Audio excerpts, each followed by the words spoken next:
you're not going to go to the orthopedist when you have a rash or have a skin issue. You're going to go to a dermatologist. They niche, same with lawyers, right? They often, some general practice lawyers, but most of the time they're focused on an area. Well, you go to a real estate agent, a real estate attorney, when you're selling your house, right? You don't go to a personal injury attorney. Right. So you go to the best for that field. So they're doing it. Why are so many MSPs not doing it? Hey guys, Damian Stevens, host of MSP Mindset. Today I want to give a special shout out to Joe and Jeff at Start Grow Manage. They let us set up shop and interview live at the Start Grow Manage Summit. And today I got the pleasure of interviewing George Ballane. Don't miss out on our conversation today. I'm blessed to be here with George Ballane, and we are live at the SGM Summit. So George, we were talking kind of backstage, quote unquote, and really interesting to me that, before being an MSP, you were in education, but you talked about the business of education. So tell me about that.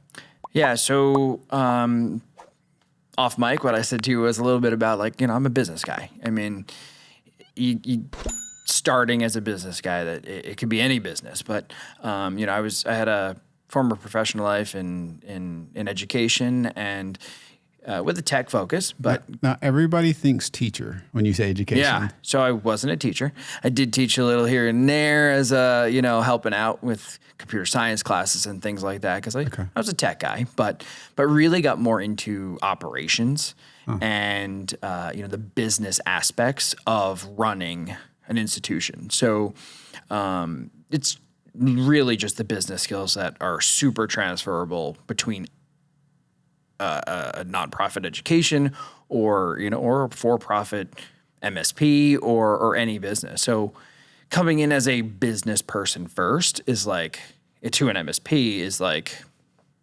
I feel like you just have more power. You can be a great business person and a horrible tech, and you can be a horrible tech and a great business person. And it's being that great business person first is going to get you further, in my opinion. Yeah.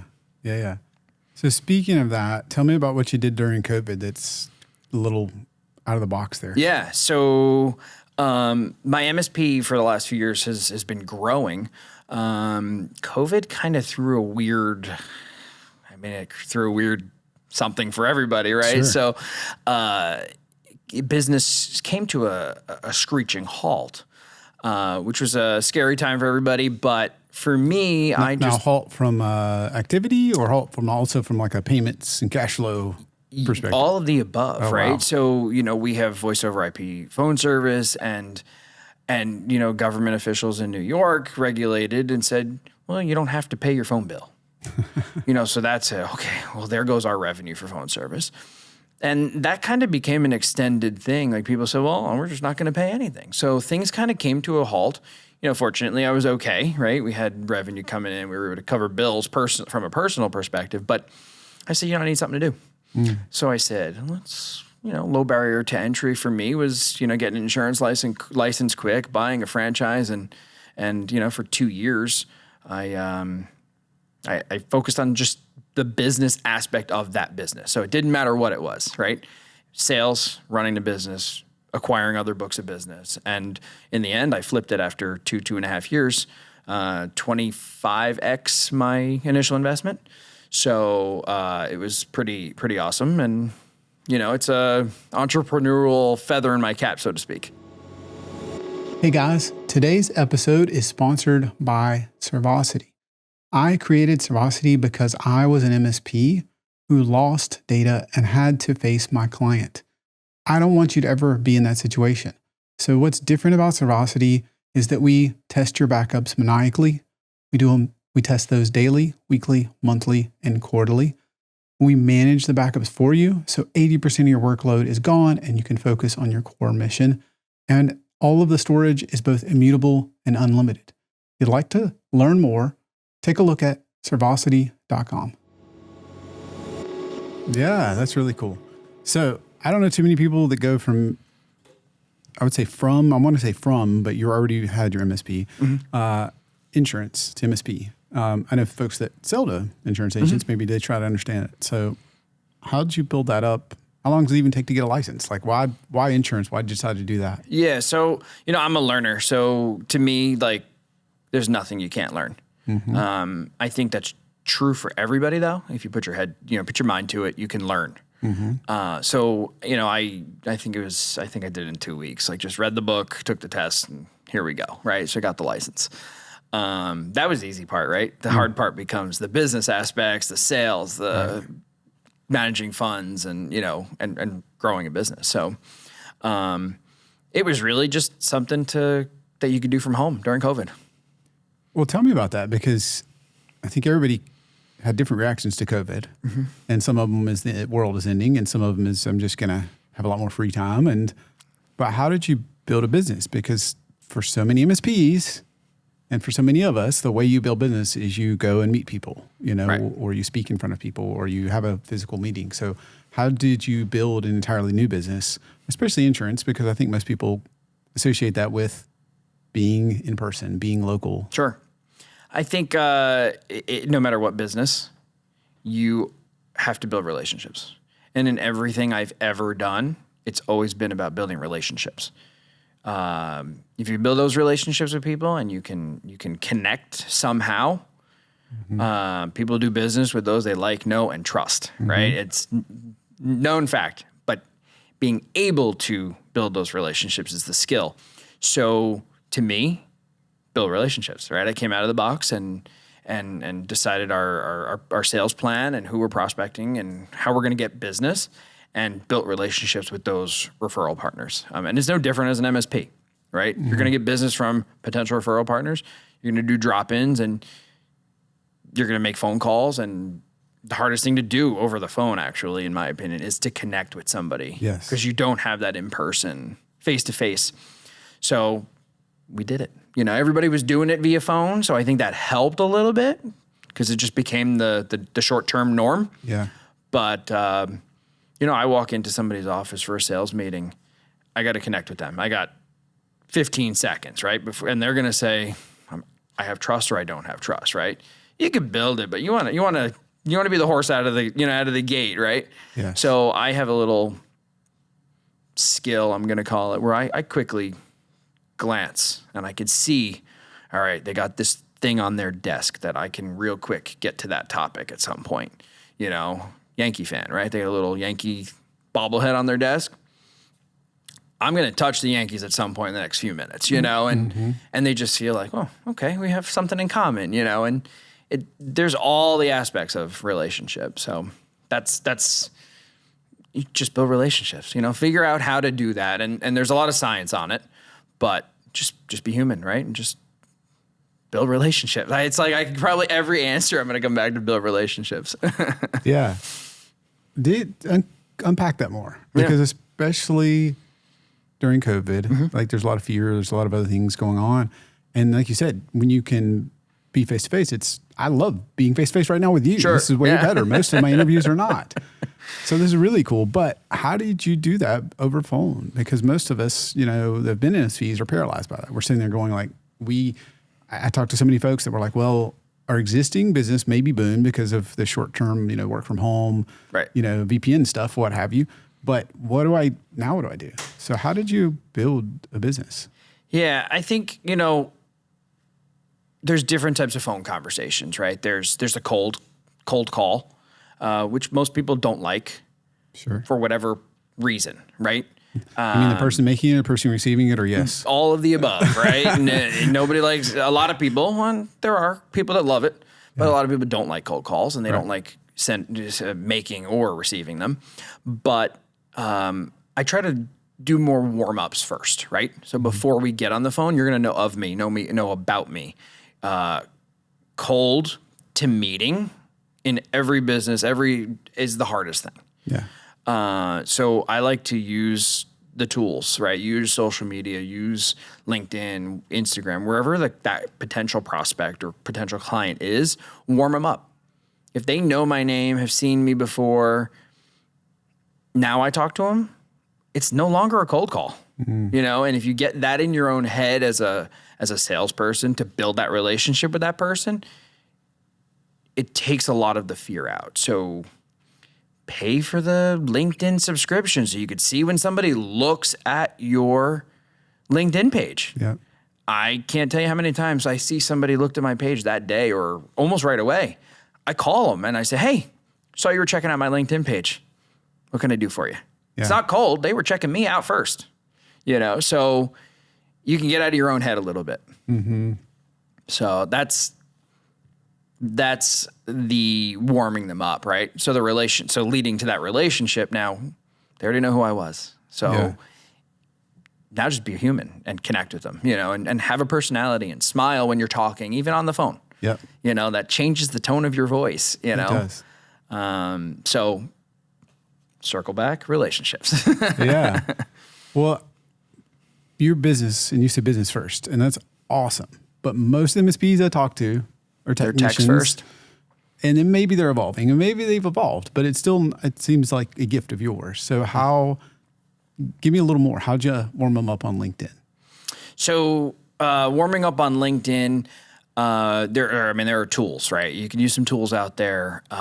You could spend a little bit of money or a lot of money. Actually, at the SGM Summit yesterday, I gave a little presentation on some ways to do this.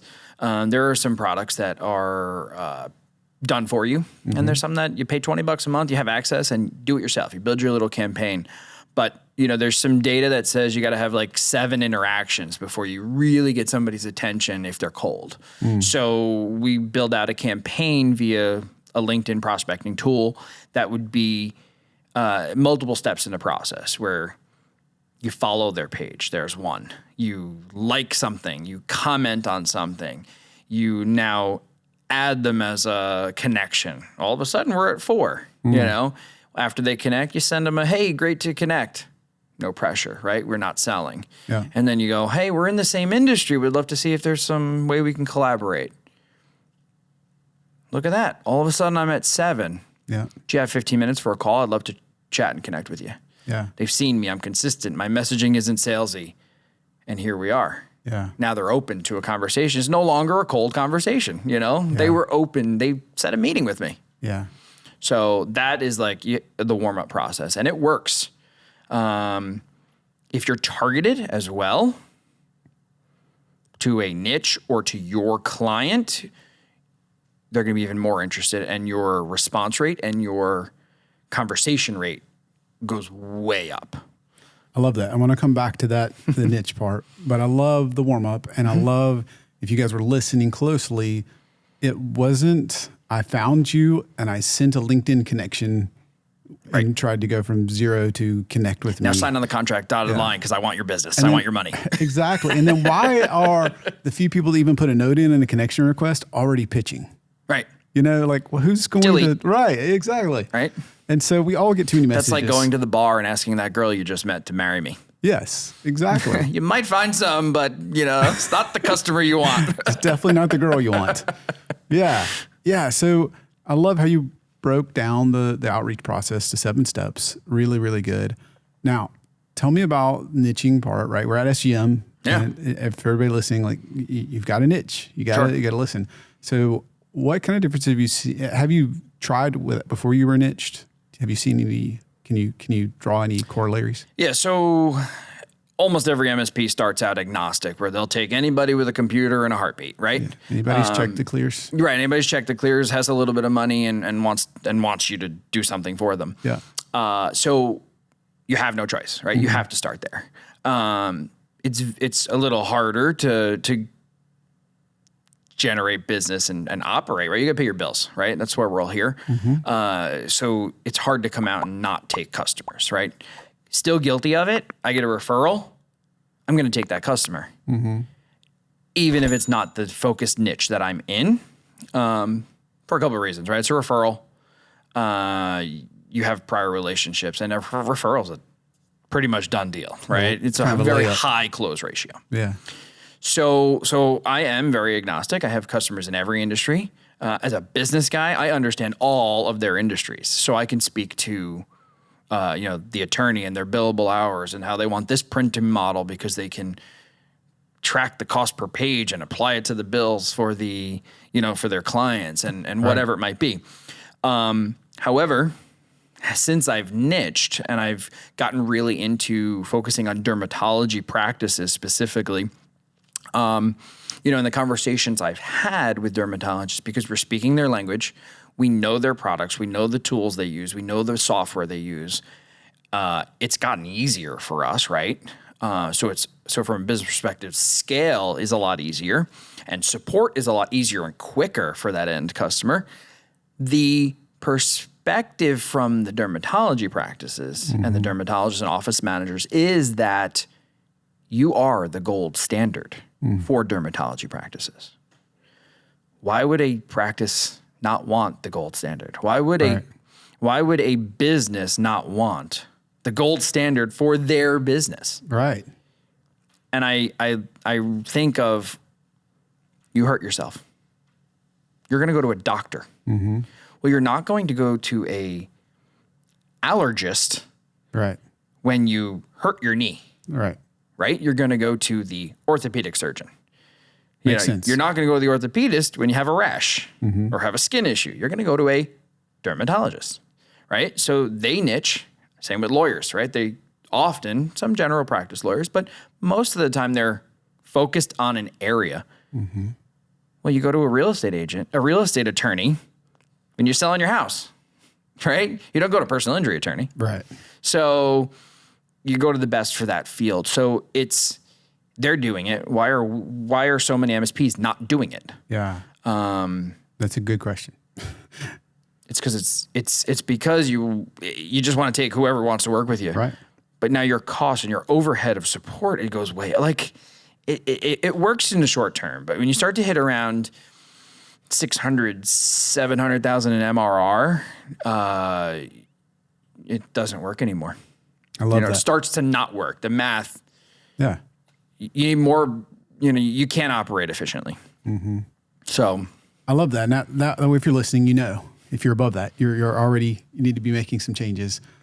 How did you know it was time? How did I know it was time to niche? Yes. So about a year ago, I started to feel that pain of operational efficiency. Things just are like, I feel like I'm flying by the seat of my pants, right? Isn't that normal as an MSP though? It's totally normal, right? If congrats when you get there, right? Growing pains are great problems. I remember saying, oh my God, I just signed 3 more customers. How am I going to do it? Yep. And you go, I'll figure it out. But now your support, like, how am I going to onboard 3? I'm onboarding 6 new customers right now. And it's hard. I came across Start, Grow, Manage, and shameless plug for them, right? Yeah. And they focus on them, they niche to MSPs, right? That's what they do. So why not leverage some of their expertise? I knew I had the problem. I knew I wanted to grow, but I didn't know how to grow. I didn't know how I was going to handle more. Right. I didn't know what I didn't know. Sure. MSP, right? Business, I'm good. Give me the business stuff, I'm clear. But specifically MSP, I needed to know. I didn't have any SOPs. I didn't have any instruction documents. I didn't have any, any processes and systems. I wasn't tracking time. I didn't know how much time I was spending per customer to know if it's a profitable customer or not, and how to. And not knowing that, then you don't know to turn it around and figure out how to make it profitable, right? Let me jump in right there, because the business guy, and I appreciate the vulnerability, but is admitting that basically sold something he doesn't understand his costs. And the only reason I say that, if I hear you right, George, is we all do that. Yep. But ask somebody logically, should I sell this widget when I don't know what it costs? Right. No. But we do it all the time. Right. Yeah. So just to call that out, thank you for being vulnerable, because if you don't, and here's the thing, we all think we know. Right. We all think that our stack costs this, and we put some multiplier on a salary, and then we think we know. But then if you don't know where your time is, you certainly don't know. Right. And that goes back to niching a little bit, right?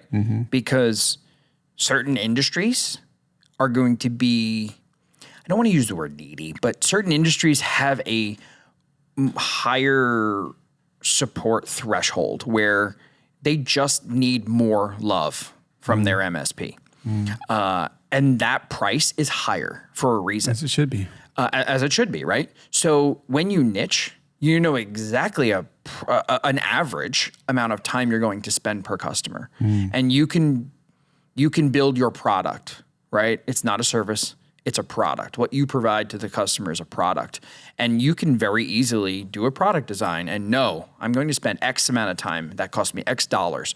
Here's all of my security stack that I'm including. And they're paying a rate for that product. And to the MSPs out there, flat rate, everybody, put it all together because it's easier to manage. That time is your time is time, you know, and it's a cost. So figure out the product, the time you would spend, and especially if you're niche, you know, I can onboard a dermatology practice cake because we know them, right? We've studied the heck out of them. And the onboarding is quick, the documentation is the same, which certainly makes it easier to support. So how did you pick dermatology? So I analyzed a lot of different industries. As I mentioned before, I have pretty much every industry. There were some things that attracted me to it from a business perspective. There were some things that attracted me to it from what they do, right? First, they do things for people, right? And you go to a dermatologist because you have a spot, something you're concerned about, which could potentially be a cancer, right? And they handle it, right? And if you have that cancer, they're going to remove it, right? Which is a personal stressor for somebody, right? That's a health concern. Sure. And my understanding is, skin cancer levels are, on the increase, and they're in countries like Australia, they're the worst in the world, right? So they take care of that.